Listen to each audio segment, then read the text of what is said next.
Basu Godin Notebook. Basu Godin Notebook. Basu Godin Notebook. Basu Godin Notebook. Basu Godin Notebook. Basu Godin Notebook. Basu Godin Notebook. Basu Godin Notebook. Basu Godin Notebook. Welcome to the Basu and Godin Notebook on Friday, November 1st. I am Marc-Antoine Godin. Arpin, I won't ask you if you've ever thrown up on yourself because I know the answer. And perhaps there's a silver lining in the fact that everybody has gone through that before. Either it happened to you or you just don't remember that it happened to you. So maybe it's just a rite of passage, right? But nonetheless, after a 6-3 loss in Washington, Martin St. Louis had this gem of a quote, which he went back to several times, both in English and in French, when he said, "We had the first period we wanted. In the second, nothing was perfect. There were mistakes on both sides. And then in the third, we threw up all over ourselves." And on Friday, as a remedy to their hangover, the Canadiens had a bag skate in Washington. You were there, so can you paint the picture for us? Yeah. So actually, practice started out pretty normally and started very similar to practice exactly a week earlier. Battle drills, compete, exactly what he started practice with in Brassard a week ago. In a very similar situation as the team was in a week ago, heading into, that time it was it wasn't just the Rangers game. There was a build up to it, but still. Yeah. It was a crisis situation on their hands. And this time, similar battle drill, then they did kind of this 2-on-2 sort of pseudo reload transition kind of thing. But again, competing 2-on-2 on full ice. So competing was the theme. And then towards the end of practice, he lined up all the red shirts on one side of the ice, all the white shirts on the other side of the ice. And as he skated away from one of the groups towards center ice, he just said, "It's going to be like this." Okay. We didn't quite know what this was or what it was, but then he blew his whistle, and the red team started doing their kind of half suicides. It wasn't full ice suicides, it was half ice suicides, but they were suicides. A pretty juvenile thing. You don't see that in the NHL very often. And, he did the whole Herb Brooks, just blew the whistle, white side went, blew the whistle, red side went, white side went, gave him a little pause to rest, blew the whistle again. You could see the team was losing gas quickly. This was at the end of practice, mind you, a hard practice with a lot of skating, a lot of compete. He saved this for the end. And then towards the end, after I think it was maybe the third or fourth, I wasn't counting, but fourth set of suicides, he took another pause, seemingly waiting for them to catch their breath, started skating towards center ice, and just yelled out, "It's over." Stuck his hands in his pockets, skated right off the ice. But at one point in there, which is unusual, Marty doesn't just leave the ice right away after practice. He usually has a conversation or two with one or two people, and then he leaves. Yeah. But in the middle, I think Marty had realized that we had heard him say it's going to be like this or something to that effect. And so in the middle, between two sprints, he skated all the way to the white jersey players, and skated down the line and said something to them quietly so that we couldn't hear them, but said something. Went all the way down to the other end of the ice, skated by all the players dressed in red, said presumably the exact same thing to them, and then continued with the sprint. So, and made no effort to hide that was a response to last night's effort. And what it said to me, because it was so similar from a week prior, and because he is hammering home the same points every day, day after day, week after week, soon it's going to be month after month, that this was the one thing he hadn't tried yet. And his players clearly weren't getting the message. And everyone we spoke to afterwards, player-wise, said, "We deserve that. No one in here has a problem with it. we have to make it so that we don't have to do that again. There's a heaviness around the team right now, and that was the manifestation of that heaviness. And I think the manifestation of Martin's frustration with his NHL players' inability to follow simple instructions. Yeah, I wonder to which extent it was premeditated or not. But I mean, we were wondering last year how someone who's been such a player's coach would manage to tighten his grip as he wants to become more demanding and ask for more accountability. And remember, he used to tell his players in the past not to mistake his kindness for weakness. He used to say that because he knew that they would come. And this, I think, this is a case of a coach who has reached a certain limit in terms of patience. So because the players at the beginning of the season were saying, yes, we're a young team, but the nucleus has been together for a while now. We know each other. We know what's being asked of us, and we've been coached by Marty also for a while. So I don't know if on the ice they've reached a new level in their progression, but off the ice, or at least in terms of understanding what's asked of them, that's where the accountability should come, because they should know better by now. Nick Suzuki said it himself, right, in Washington today. He said, we are not the team that we were 2 years ago. So I guess that impatience coming from Martin Saint-Louis, despite the fact that nobody loses the focus on the fact that it's still a very, very young team that's still rebuilding. He's been teaching them for more than 2 years. He's been hammering the same points, and at some point it's got to go through. Yeah, and he, I gave him that out. I asked him today if we should readjust the expectations for this team, if you would like to readjust the expectations for this team because of how young they are. And when you look at the lineup, this is not shocking. It might be mildly surprising, mildly disappointing, but no one can be utterly shocked at what's happening with this Canadiens team right now based on the youth of their lineup. And based on the fact that Patrick Laine has not played a single game yet, and based on the fact that Caden Gooley missed several games, and they've had some injuries. Again, you'll have to excuse the announcements. I'm at Dulles Airport, everyone, on my way to Pittsburgh, waiting for my flight to Pittsburgh. So please excuse the announcements. All things considered, this is a pretty good setup for me. But yeah, Martin pushed back on that immediately. He said no 3 times. We are not resetting our expectations, because I think it's because to them, their expectations are reasonable. They haven't set overly ambitious expectations for this team. And in Martin's mind, the expectations are based on it's on the mental side. It's on becoming professional hockey players. It's on being able to behave like a professional hockey player. And what he's seeing from his team right now, whether they're young, whether they're old, whether they're kind of middle-aged, the core group of young veterans that make up the heart of this team, none of them, almost none of them, have been able to do that, to behave like professional hockey players, to stop making the same mistakes over and over and over again. And the last night, the word that he chose to use over and over was throwing up.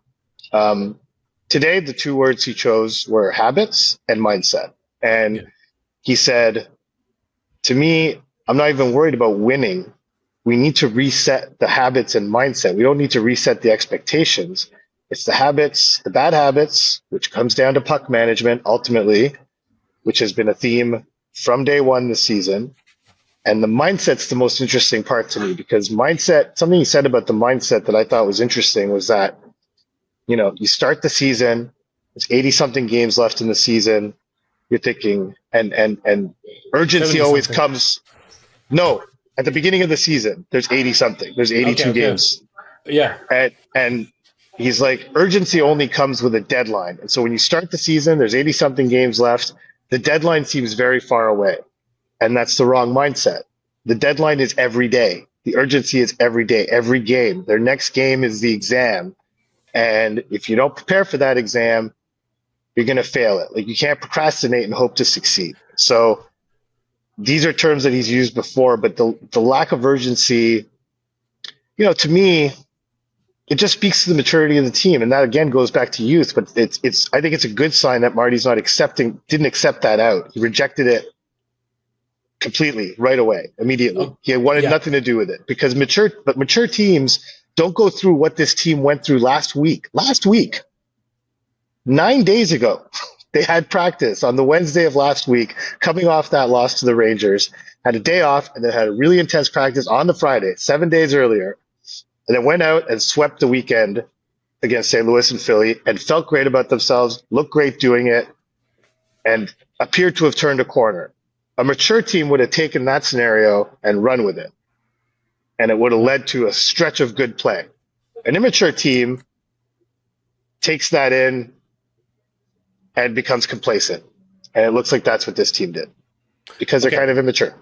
There are many things there, and I want to go back to the urgency in a minute. But first, you talk about readjusting expectations. I think where the team and his coach really meet the fan base is in the lack of patience that both sides have reached.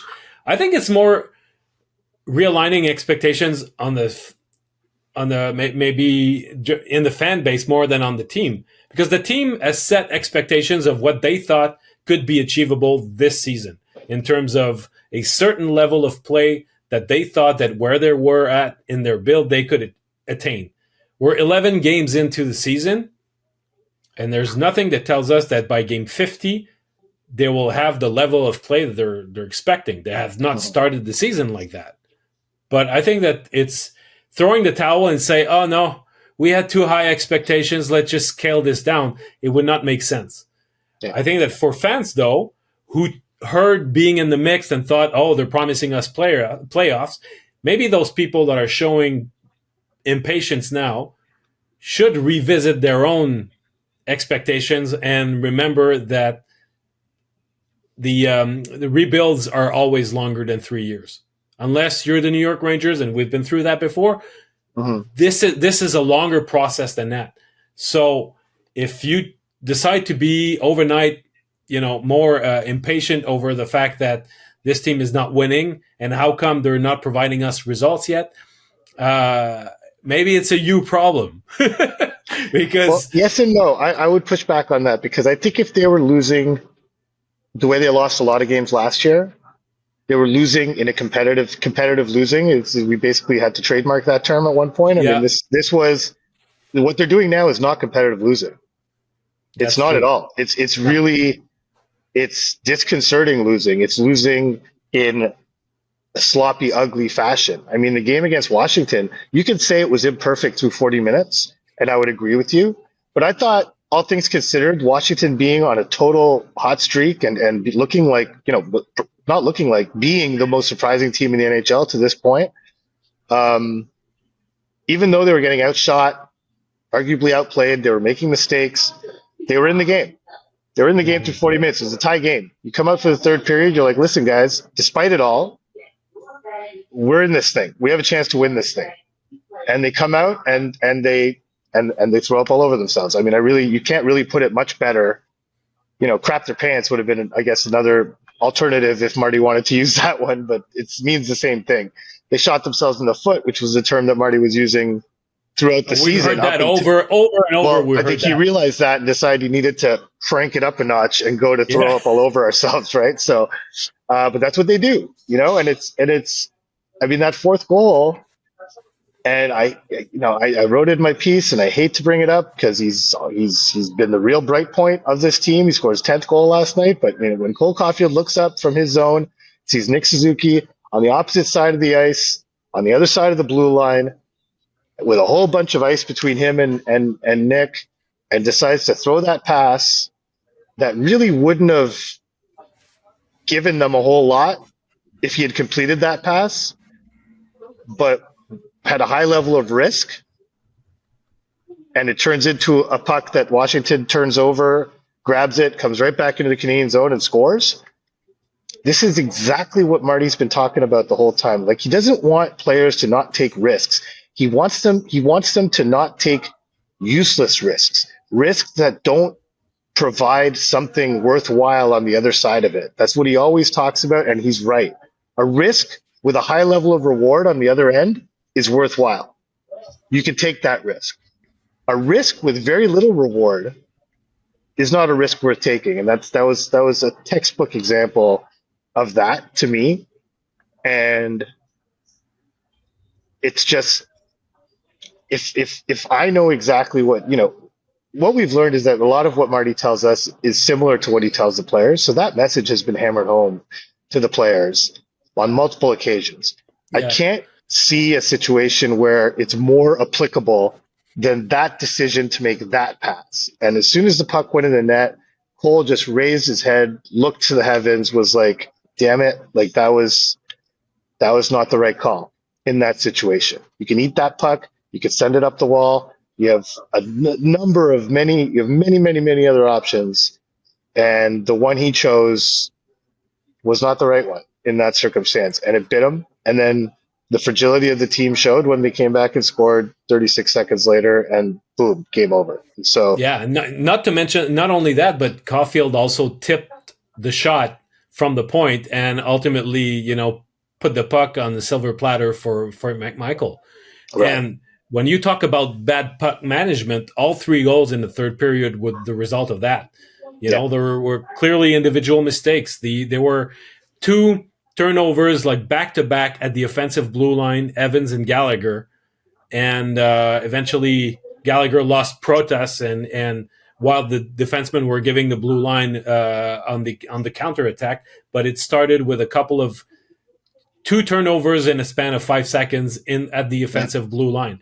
And then the 6th goal, obviously, that miscommunication between Primo and Matheson, and the turnover by Matheson leading to the 6th goal. So you can blame the coach, you can blame a flawed roster, but I think that the one thing that this team can control right now is their level of compete. And the level of compete, it means applying pressure all over the ice, whether it's on the forecheck, a defensive zone, that sort of compete. But it also means remaining focused at all times during the game, not letting your guard down. And this aspect is not talent related. It's attention to detail. So when Martin Saint-Louis comes out and says we need to change our habits and our mindset and instill more urgency in our game, to me, that's what he's referring to. It's you got to be laser focused from puck drop to the end. And unfortunately, there's too many lapses in that department. So there seems to be a lot of things that fans are upset about. Most of them justified because the team's not playing well. There's a long list of things that fans should be dissatisfied with about this team. One of them appears to be the usage of Christian Dvorak. I'm having trouble with this one, to be honest with you, because really there are a lot of things to be. You could be upset at Marty St. Louis for the way that this season has gone and say that this is on him, and that would be fair, and you can make that argument. I don't think it's totally on him, but he definitely has to share his part of responsibility. There's no doubt about that in my mind. And when a team consistently makes the same mistakes over and over again, that kind of falls on the coach to me. So that's fair. Blaine Hudson's not on power play 1. Sure, now you could, but for a while that seemed ridiculous because power play 1 was going really well. And Mike Matheson in particular was playing super well on power play 1. And Lane Hudson was making power play 2 very effective. And so it was really, so anyhow, there's a long list. To me, very, very, very, very low on the list is whatever's going on with Christian Dvorak. He is their 4th line center. He's being used as such. He's pretty good on the penalty kill. He's not winning his faceoffs. I'll give you that much. And I understand seeing him go out to take a faceoff on a 5-on-3 must have infuriated people at home. But he's literally the only left-handed faceoff option the Canadiens have. After him, it's Alex Newhook. And that's it. And that's it. And so and the fact that he's not winning his faceoffs makes him less useful. I get it, but there was not much time left on that 5-on-3. They had to win that faceoff to try and get a chance to score. He was already seemingly a little disgusted with his top guys who were on for most of that 5-on-3. Mm-hmm. So I can kind of get the rationale there, but overall, Christian Dvorak is not getting a lot of minutes. He's doing what he's been asked to do. I don't honestly think he's been that bad, but he is what he is. He's a fourth line center. He doesn't get paid like one. I get it, but this team has far bigger fish to fry than worrying about what the fourth line center is doing, in my opinion. Yeah, I agree to an extent. I think that you don't want to unduly scapegoat a support player, but you say he's a fourth line center, and he's a fourth line center because Jake Evans is outplaying him. Yeah. He's if he was playing to his true capabilities, he would be somewhere a middle six centerman, at least. Based on what? Based on what true capabilities? Based on when? Based on what he did in Arizona? Well, based on the slalom in between injuries that he's had, but he's meant to be better than a fourth line player. He should. I mean, it's just not. I had him. Well, then there's an issue, right? Because I mean, I think he's a pretty good fourth line center. He's not bad as a fourth line center. I think he's fine. Okay, I think that there's a matter of there's a lot of issues with perception here. Okay, so obviously we won't revisit the whole circumstances while he was brought in Montreal. That's ancient history. Mm-hmm. But I think that there's something about body language here that's significant. And when I was talking about the level of compete, it's like sometimes you would just like you would like to see him try more in terms of with your naked eye. And I think that this is something.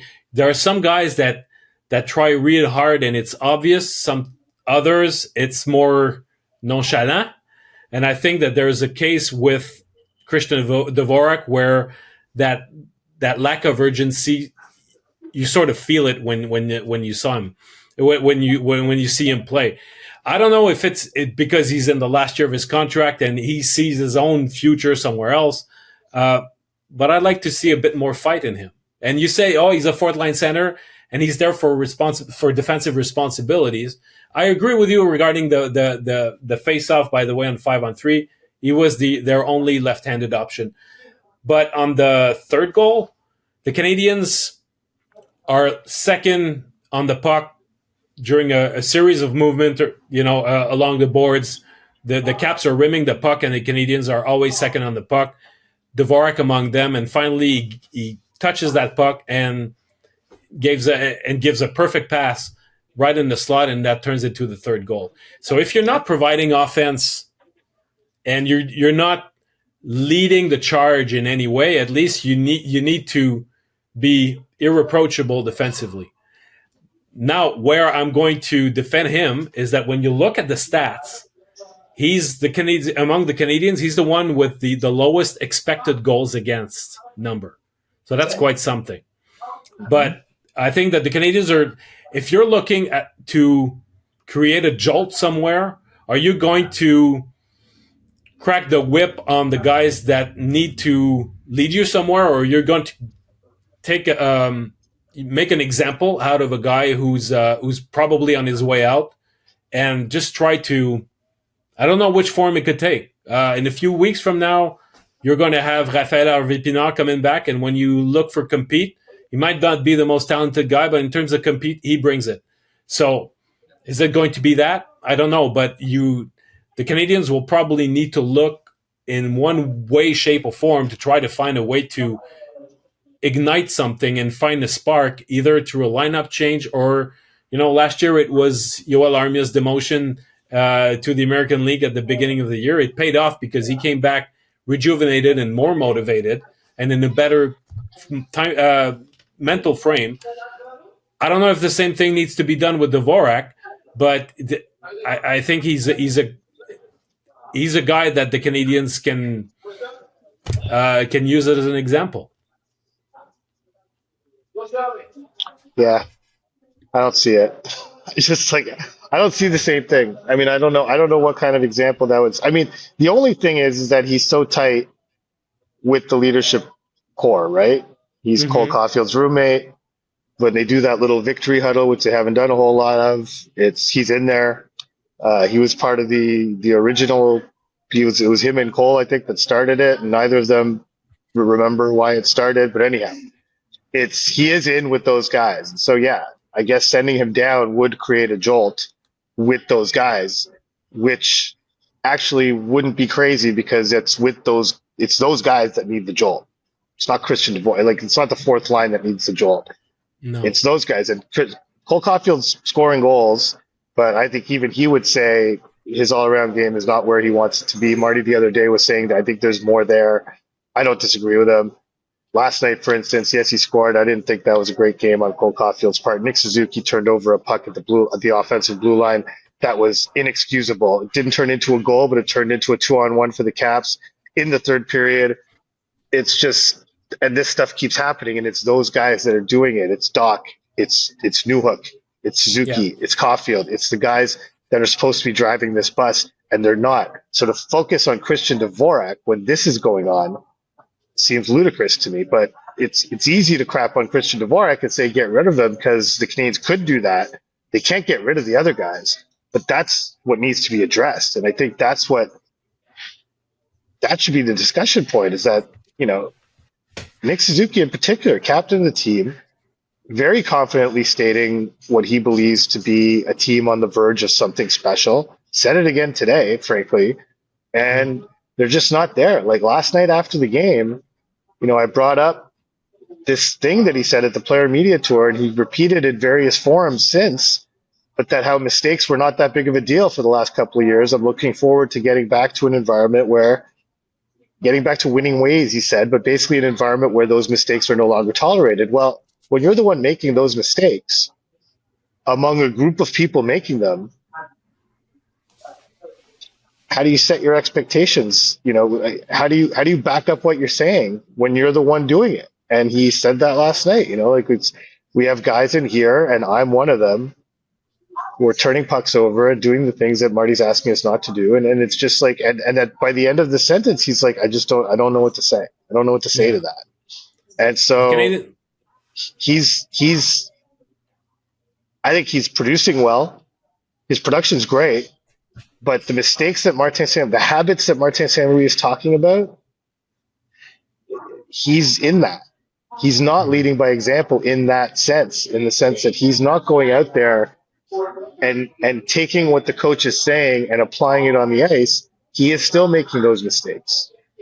And again, this is not an indictment of Nick Suzuki, because it's pervasive on the team. There's a lot of guys making these errors.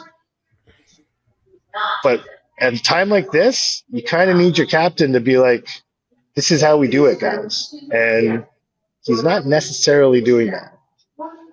No, well, I think any winning team, their best players are also the hardest workers.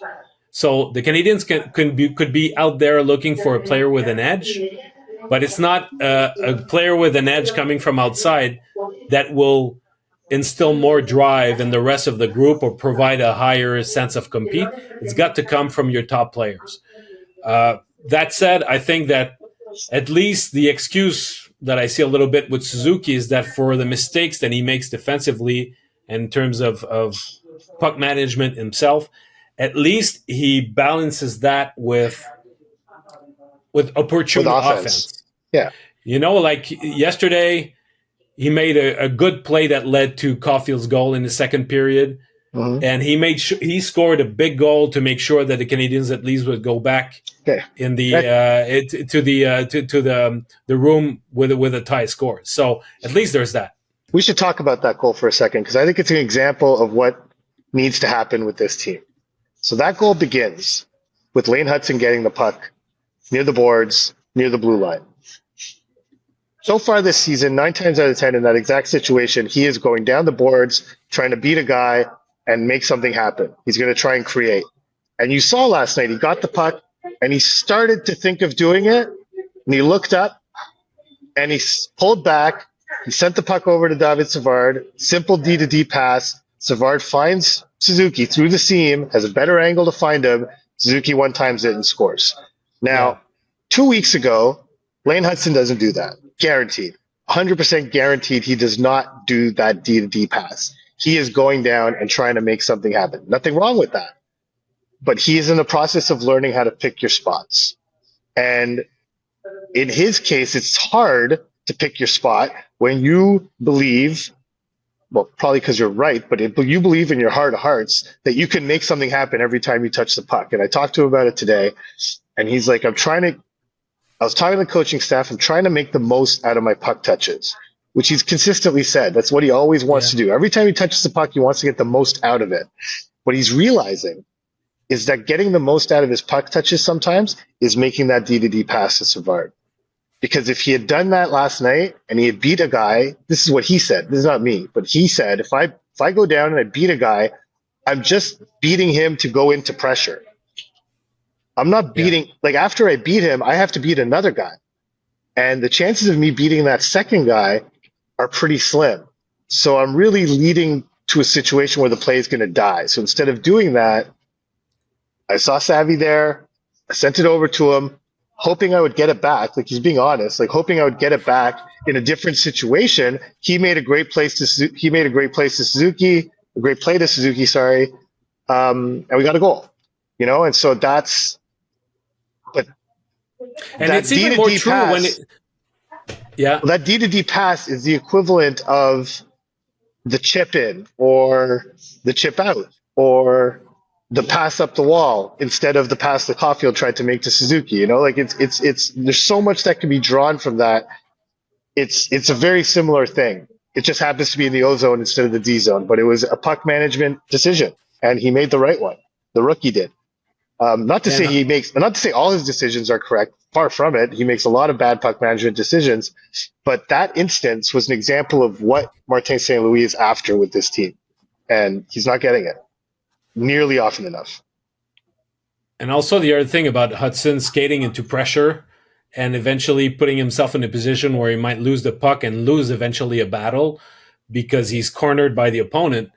There's also a clock factor to it. When you want a goal, you're looking for a goal at the end of a period. You're late in the period, say it's important that we get back one before we go back to the room.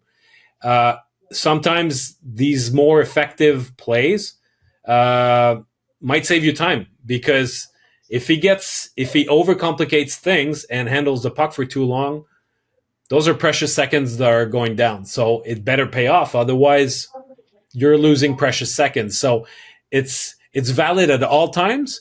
But I feel when you're down and you're looking for a goal in specific moments of the game, it's especially important to be effective with your puck touches so that you play the clock to a certain extent. Yeah, but it really is about situational awareness, which is exactly what you're talking about, right? So, but there's situational awareness moments all over the ice. Yeah. And that's what these guys just don't recognize. There's too many guys on this team who think they're the ones who are going to make that one play that's going to make the difference.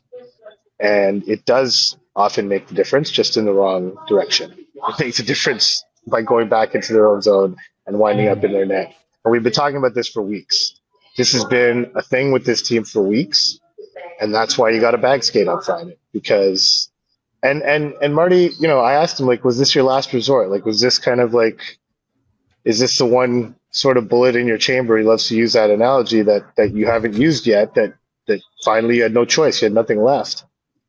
And he disagreed, didn't think it was a last resort, but that it was necessary because the message isn't getting through, and he needed some way to send a message. And as Brendan Gallagher said, this is the most blunt way to send a message.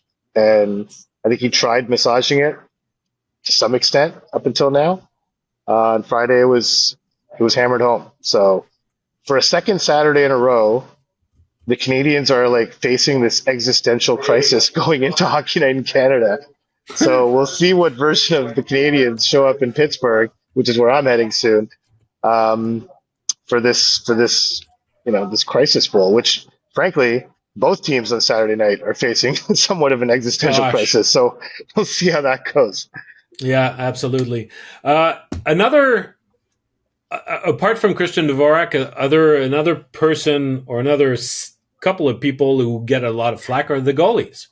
Yeah. Rightly or wrongly, the Canadians have given up at least 6 goals in 5 of their 11 games so far this year. And I think sometimes when you wonder, is it the goalie's fault? There's this statistic that at least that among others, evolving hockey provides to the general public, and it's uh, goals saved above expectations. So Mhm. basically, depending on the situation that the goalie is facing, the quality of the shot, how many goals is he saving above what's expected of him, depending on the situation. Some guys are highly in the plus, some guys are deeply in the minus. You look at a guy like Alexander Georgiev, who's been for a bit. I mean, we saw Anunen in front of the Avalanche net for a while, but his numbers have been abysmal. So even though if they've been giving up a lot of goals, you have to look at the goalie. On the other side, Lucas Dostal in Anaheim. Anaheim might not be winning a lot of games, but the goalie is doing a lot of his part. In Montreal, last year, Montembeault was having stellar numbers in that department. But right now, he and Primo are both pretty much league average. Mhm. They're like minus 0.25 or something like that. Basically, they're at zero. They've been giving up a lot of goals, but those are not necessarily on them Giving more up the than they amount of should. goals that they were expected. Yeah. I Exactly. mean, goals So saved above expected, put simply, for people who are having trouble grasping it, you have expected goals allowed and you have goals allowed. You subtract goals allowed from expected goals allowed and you get your number. That's basically it. So if in a game your team gave up 4 expected goals and you allowed 5, well, then 4 - 5 is -1. So you're at -1 goals saved above expected. So that's basic if you want to just a basic understanding of it. And yes, Molton, like my theory on this is, so you're good to point that out. They're not doing any worse than they're expected to do. I would, so to me, that's you don't want to be happy with mediocrity. no, But the one thing that I think is that right now, when the team is in need of such repair, think back to the home opener. Think back to, well, I think back to asking Nick Suzuki that someone would look at this game and say you were thoroughly outplayed and you were saved by your goalie, and he pushed back hard. He said, I wouldn't say outplayed. Yes, we were outshot, but we weren't outplayed. And a lot of guys were talking after that game about how well they played, how they rose to the moment, this, that. They won the home opener. It was great. Blah, blah, blah, blah, blah. Sam Montembeault won that game. He won that game, pure and simple. Everyone saw it with their own eyes. Marty saying, we went up after the game and said we weren't that bad. We're actually much better than the shot counter said, this and that. Everyone was just bending over backwards, doing like mental gymnastics, trying to convince themselves that they played well in that game. That is what a hot goalie does. We saw it for years with Carey Price. Years. How many years? Total, complete seasons where the team convinced itself it was good because Carey Price was good behind them. And the goalie's a member of the team. That's what I always said back then. The Canadiens don't have to apologize for having Carey Price, but be real about it. Be honest about it. So right now, with the goaltending they're getting, the benefit is the Canadiens can't hide behind it. They can't convince themselves that they're playing well when they're not. It's obvious. It's right there in front of them. We're laying our goalies out to dry. They're not bailing us out. So we should stop laying them out to dry. But when they bail them out, sometimes teams can be convinced that we're not doing anything wrong, but they are. And so this, to me, the goaltending is what this team needs right now. Honestly, to have like league average goaltending is what it needs to wake up and learn how to play better hockey as a team and as individuals, and stop making these silly mistakes, because it seems like every time they make one of these mistakes, it winds up in their net. And there's no better lesson to learn than to give up a goal when you're the one who screwed up.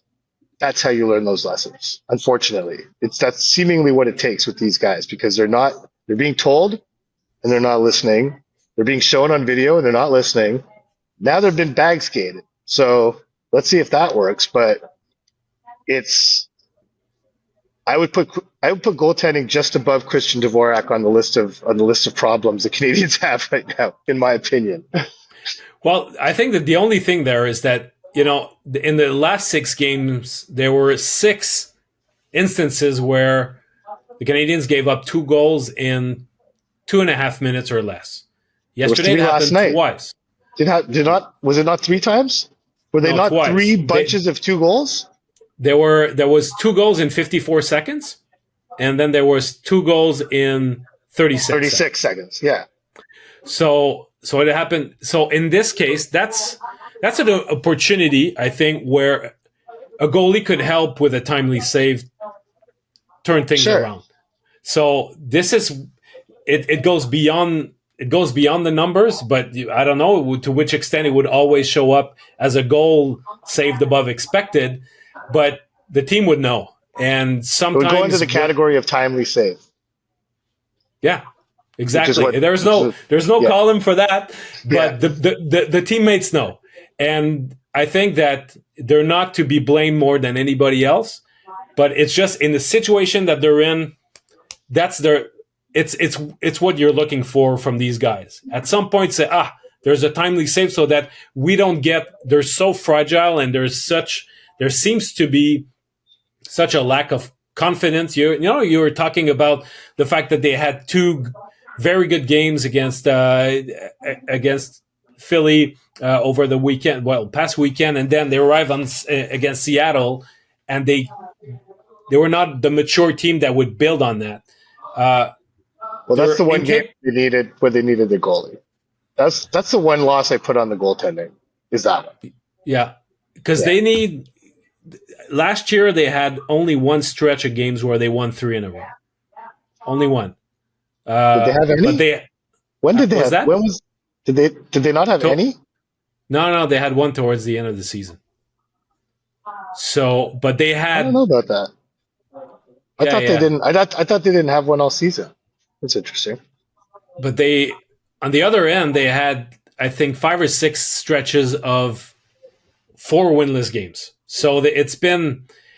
So they need to shorten their losing streaks and lengthen their winning streaks. I think there was one of our subscribers and listeners who pointed that out at the beginning of the season, that instead of aiming to go into the playoffs this year, it would be a fair target to say, okay, let's go for longer winning streaks and shorter losing streaks. This was in our founding member Google Meet where this came up.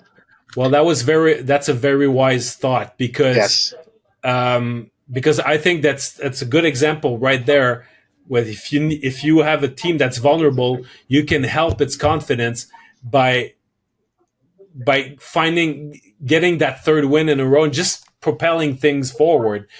Unfortunately, it was not Montembeault's night, and it has not been for a little bit. But let's not lose sight of the fact that since he joined the Canadiens, he had bad games, but generally speaking, he only got better. It's the first hiccup that we see in his play, so I'll give him time to figure it out.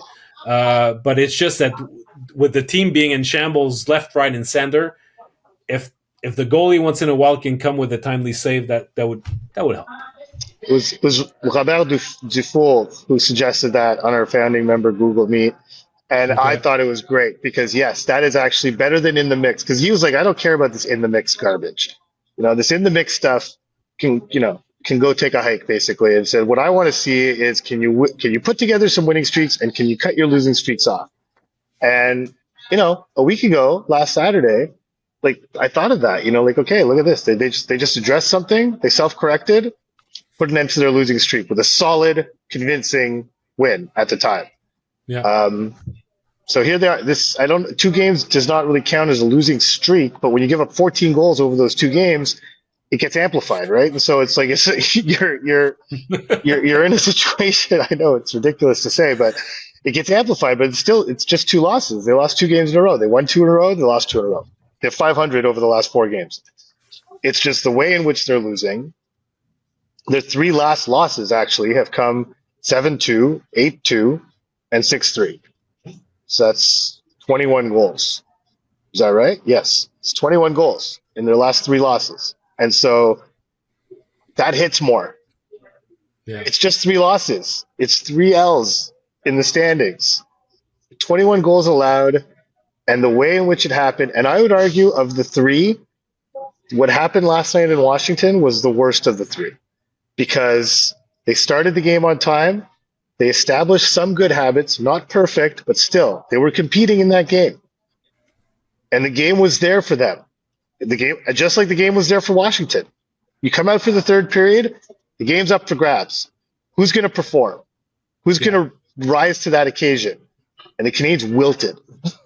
Like, it wasn't that the Caps came out and were gangbusters and just came out flying out of the third. No.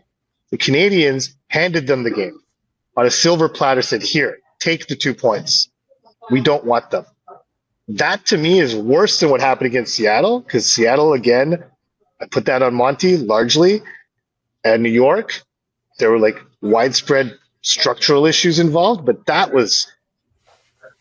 third period from the Canadiens was just like, we don't even want these 2 points, is what it's felt like.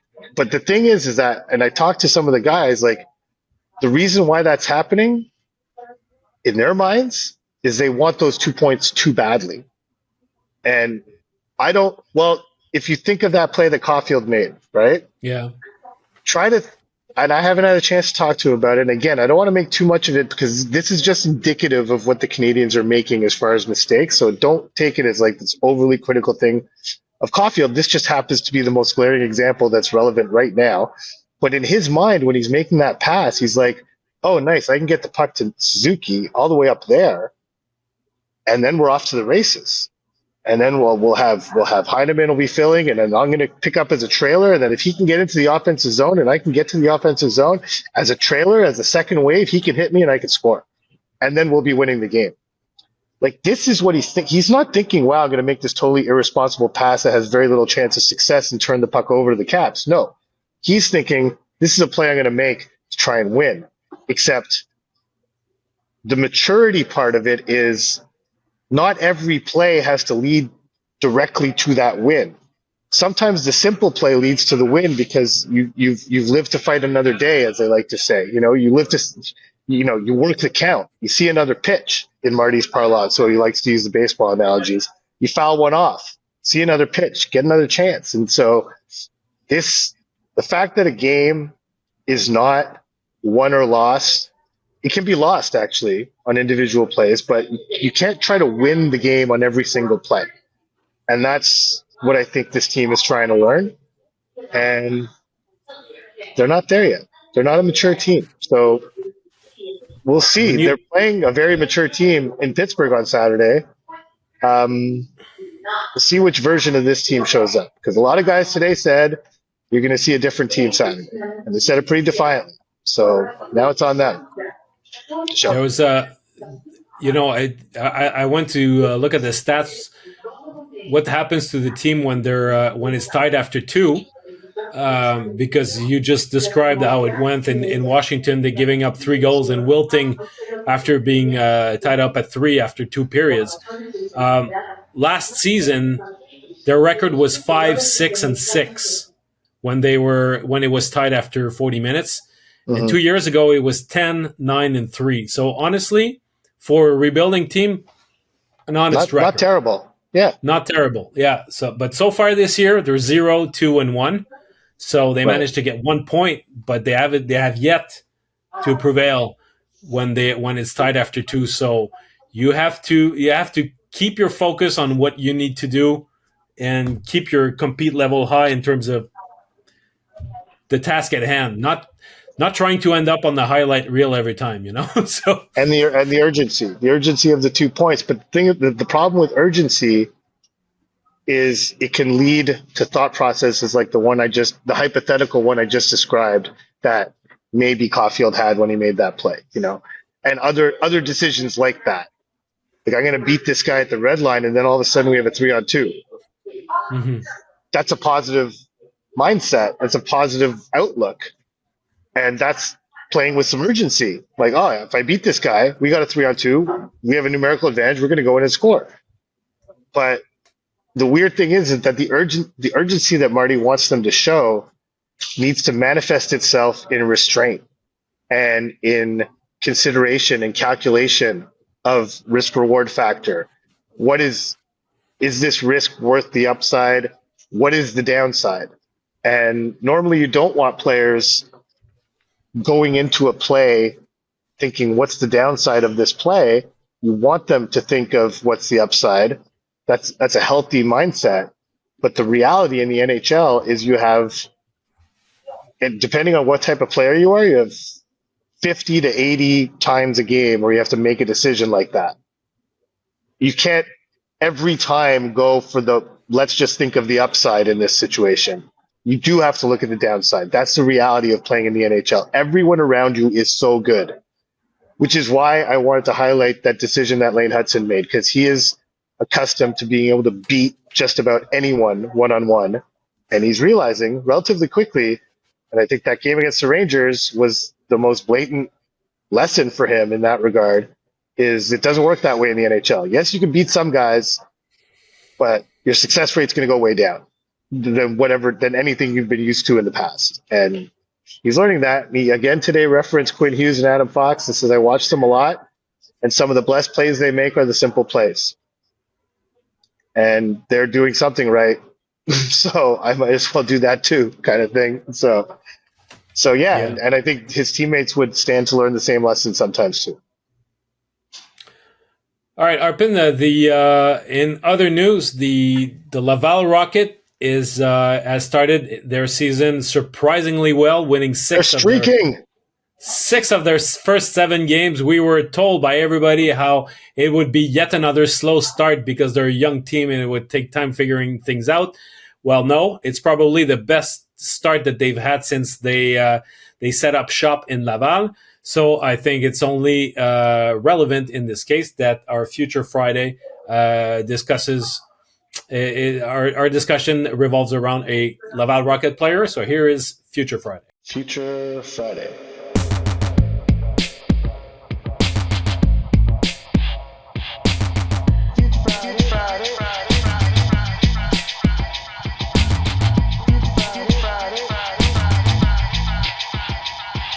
So today for Future Friday, let's take a look at Luke Tuch.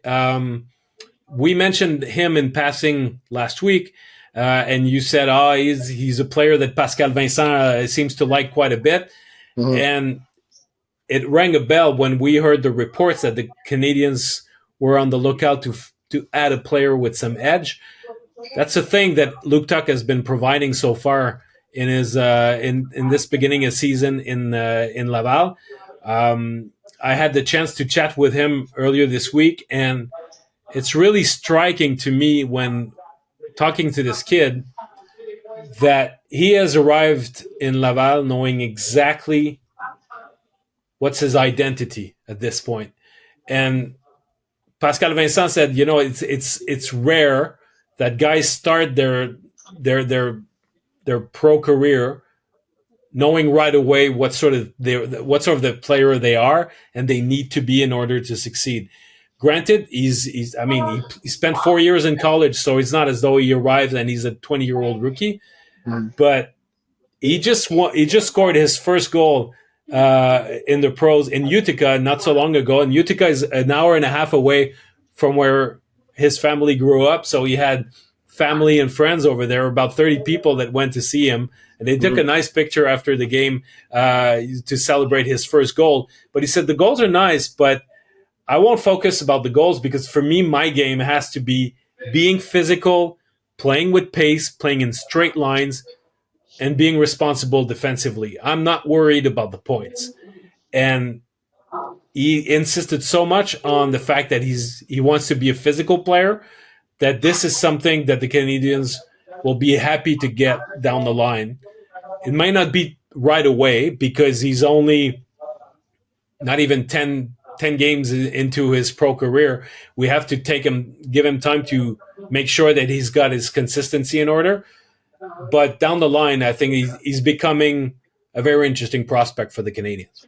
Well, I think back to when they were wondering if they would be able to sign him or if they wanted to sign him even. I think it was a two-way street. I think Luke Tuch considered the possibility that he could go unrestricted. Um, you know, you mentioned his family's from northern New York, or upstate New York, I should say. Um, his brother obviously plays in Western New York. Um, there was a scenario in which he could have probably orchestrated a contract out of the Sabres, played at home, basically. Alex Tuch has obviously been adamant about how enthusiastic he is to be playing for the Sabres, his childhood team. He loves being there. He wants to change the culture there. I think there might have been some appeal to both Luke Tuch and his family for that scenario to play out. So, I think, the Canadiens weren't going to bend over backwards to sign him, basically. There were certain things, like they signed him, if you recall, he was signed to an AHL tryout last year. His contract didn't actually start until this year, which usually for a player out of college, you have to entice them with burning that first year, right? And they weren't going to do that with him, and they stuck to their guns. But I think both Luke Tuch and the Canadiens made a good call there, because I think the Canadiens saw that there was a chance that maybe with the frame that this kid has, he could be the player that Pascal Vincent is talking about him becoming now. Yeah. And that was their gamble. I don't know if they were fully convinced, based on how he played at BU, that he could be that guy. But, Brady Tkachuk had some snarl when he played at BU, but there's only so much snarl you could play with in college. Like it's you have to limit it. You can't go nuts. You can't just be that nasty guy in the NCAA. It's just not the environment for it, right? And you have to play somewhat within the environment and the parameters that you find yourselves in. And so what happens? Brady Tkachuk jumps straight to the NHL as a freshman out of BU and immediately starts showing that snarl. And that's exactly what Luke Tuch is doing in the AHL. The AHL suits Luke Tuch perfectly. He's embracing the rough and tough nature of that league. And it's like, here, I'm going to go out and I'm going to thrive in this situation, And honestly, his first fight was against Dennis Vial. I think is that his first name's Dennis? Last name? No. Dennis Vial is a former. What's his name? Who's the guy he fought? His name is it's not Vial, it's Viel. It's Jeffrey right. Jeffrey Viel. He's a guy from Rimouski. Who's a similarly tough dude. It's like he's an enforcer in the AHL. I just got the names mixed up. My bad. Anyhow, and so when I saw him last, he had two black eyes and was wearing that fight still, And the interesting thing that Pascal said is that, I think I mentioned it previously, but I think resonates with me, is that he didn't shrink. Didn't make him shrink. As soon as he was medically cleared to go back in the game, he went back in and kept playing the same way. So let's see. Let's see what happens with that. But yeah, it's an encouraging sign. You want a guy. I think the Canadiens would like to be able to play Michael Pizzetta right now, and they just can't. He can't keep up. They need guys, and Luke Tuch's going to have to work on his skating in order to get to the NHL. He's going to have to become a better skater. There's no doubt about that. But all the other intangibles are just they seem needed in the organization right now. He seems to be a guy who's arriving at the perfect place at the perfect time. Yeah. And that's good for him, and that's good for the organization if it works out. I asked him if he thought that he had plateaued at the college level. And he gave an interesting answer and pushed back a little bit on that, because he said that my first year at BU, we played only 16 games because it was the COVID year, and we started our season in January. I had not played in 9 months. Mm-hmm. The year after, I got hurt, second game of the season. Tuch ended up playing 26 games that year. So he said the third year and fourth year, even though statistically, it was not necessarily amazing. He said, I feel as though it became a better hockey player. And as a senior, he still scored 30 points in 39 games, which is not too shabby. But he felt as though he developed as a player over that time. But you're right in pointing out that the pros in the American League suits him even better because he's having a blast right now, and he's making sure not to fall into the trap of projecting himself with the Montreal Canadiens. It's always a risk, even especially when the team is struggling. You know, the team of the NHL team is struggling. That the guys down there look at and start comparing themselves and say, I could be better than that guy. I could help them. You know, they're struggling. They need to make some changes. I could be that guy. But if you stop worrying strictly about what you need to do in order to get there, and you start comparing yourself, you lose focus on the day-to-day grind that it requires. I was mentioning consistency. It's all about one of the only things that those kids have in their control is to make sure that they show up to work every day in order to get better. It sounds like a cliche, but the rest, if they do that and if they develop a consistency in their game, that's the only calling card they got to earn a call-up. It's not the profile of their draft ranking or how big they project that prospect to become. It's in a tangible way. What are you doing on a daily basis? So that's what Tuch is focused on. And I know that a lot of fans are looking at just at the score sheet and they're saying, well, what are they waiting for to call up either Joshua Roy or even Alex Barré-Boulet? But depending on the opening and depending on who goes down later on in the season, I wouldn't be surprised if they bring in Tuch because of that element, that grit that he provides, because there's been such a big change in the way that teams draft over the last decade or so, and it's so focused on skills.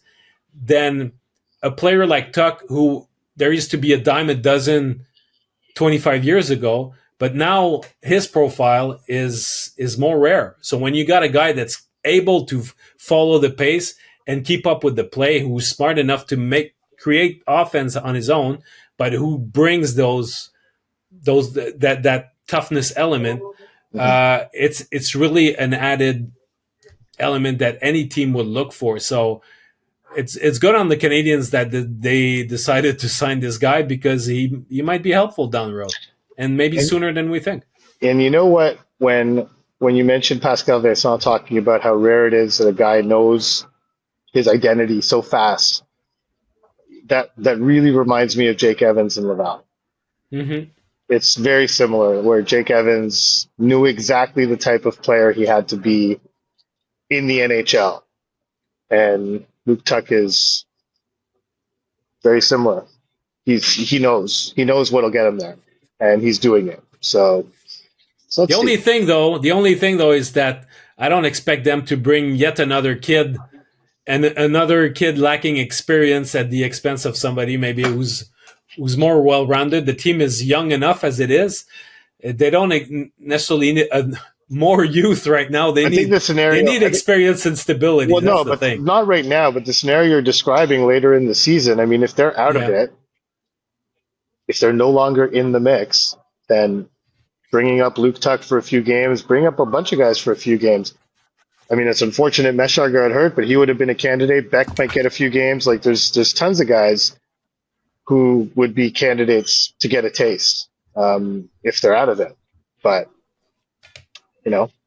starting Saturday night, they kind of got to delay that as much as they possibly can. And so we'll see for the second week in a row how the team gets out of a little mini crisis. Yeah. So we'd like to remind our listeners that starting this Monday, the Monday episodes are going to be behind the paywall. So we invite everybody to subscribe to the Basu and Godin Notebook. You can do that by going to BasuandGodin.com. There you can subscribe on a monthly basis. You can subscribe for the whole year. And so that's going to be the reality for the Monday episodes, and the Friday episodes are going to remain free and available to all. So that's not going to change. But if you want to support our podcast and make sure that you don't miss anything, we might have some emergency pods over the course of the season when there's bigger news. So that's also going to go to our paid subscribers. So if you want to come in and be part of the growing community that we've got on Substack, that'd be great. So well, there you go. That's our invitation. That's the pitch. Don't forget for the Monday mailbag. The Monday mailbag is obviously on Monday. It's right in the title. But it'll be behind the paywall. We accept submissions on the chat in Substack, which is already loaded with questions. We're loving the banter that's going on in there and the constant questions that come in throughout the week. Far more questions than we've ever gotten before, really. I mean, we always had mailbag questions, and we get a lot on email. We get a lot.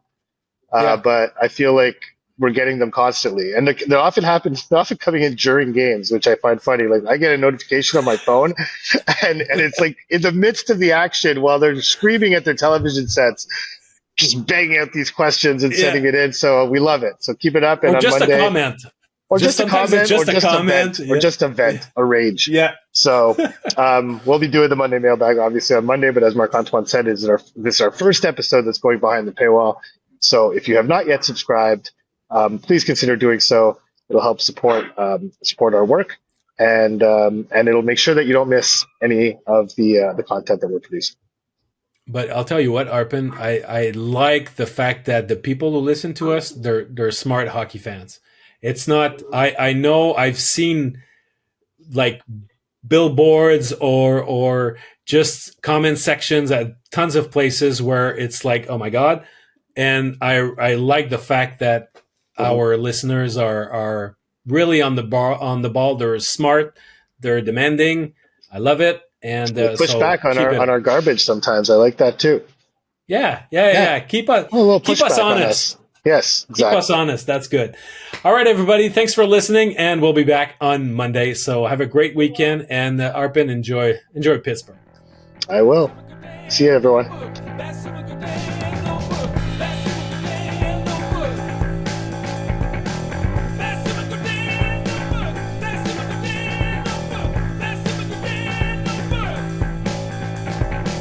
Basu